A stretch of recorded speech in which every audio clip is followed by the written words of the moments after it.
নমস্কার বন্ধুরা, সবাই কেমন আছো? আশা করি নিশ্চয়ই সকলেই ভালো আছো। যাই হোক, সবাই ভালো থেকো, সুস্থ থেকো, এই কামনাই করি।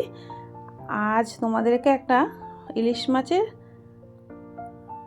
রেসিপি দেবো। সেটা ইলিশ মাছ ভাপা। তা চলো, মাছটা দেখো এত বড়, ভালোই বড় ছিল মাছটা। সচরাচর যাই হোক দেখা যায় এখন, হ্যাঁ সেটা না, দাদা আমাকে এনে দিয়েছিল মার্কেট থেকে এই মাছটা।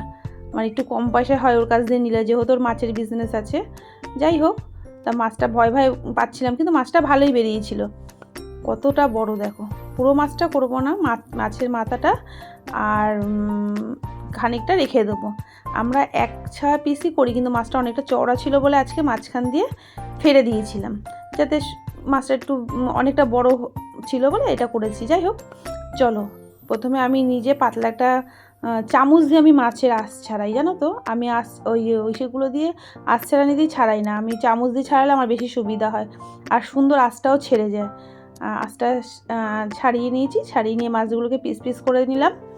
আর যেটুখানি নেবো সেটুখানি পিস পিস করে দিলাম, আর অল্প করে মাছ রেখে দিলাম, যে বাচ্চা দুটোর আর একদিন হয়ে যাবে। যাই হোক, ওরা খুব, আমাদের ঘরে সবাই ইলিশ মাছ খুব পছন্দ করে।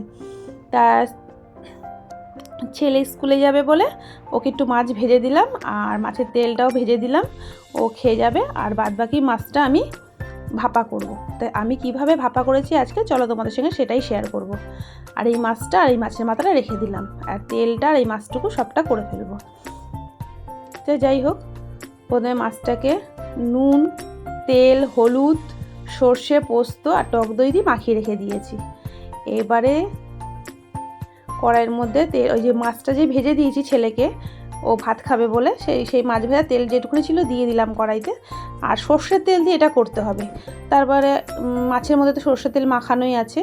এবার মাছটাকে, কড়াইটা গরম হয়েছে, মাছগুলোকে ছেড়ে দেবো, ওর মধ্যে দিয়ে দেবো, আস্তে আস্তে করে বসিয়ে দেবো, সুন্দর করে সাজিয়ে।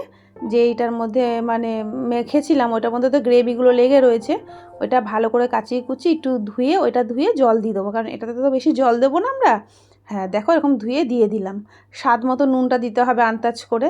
আর যারা আন্দাজ না পারবে তারা একটু চেক করেও দেখে নিতে পারো যে নুনটা একটু লাগবে কি না। যাই হোক, এবারে হয়ে গেলে এবার আমি কটা উপরে কাঁচা লঙ্কা দিয়ে দেবো, যে খাবে খাবে গোটা গোটা দিয়ে এবার ঢেকে দেবো। আমি ঢেকে এবার আমি হতে দেবো জিনিসটাকে। খুব জোরেও দেবো না, খুব আস্তেও দেবো না, একটু নিবু নেবো আজে দিলাম। বেশ খানিকটাক্ষণ হলো, বেশিক্ষণ লাগে না এটা করতে, খুব তাড়াতাড়ি চটপট হয়ে যায়।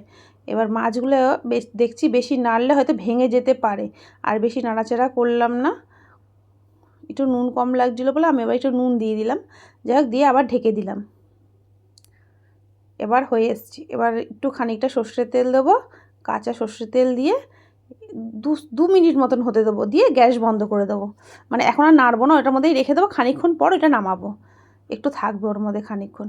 হয়ে গেছে আমাদের রেডি ইলিশ মাছের ভাপা। এই যে এখন খানিকক্ষণ রাখবো, 2 মিনিট 4 মিনিট মতো রাখবো, রেখে বন্ধ করে দেবো।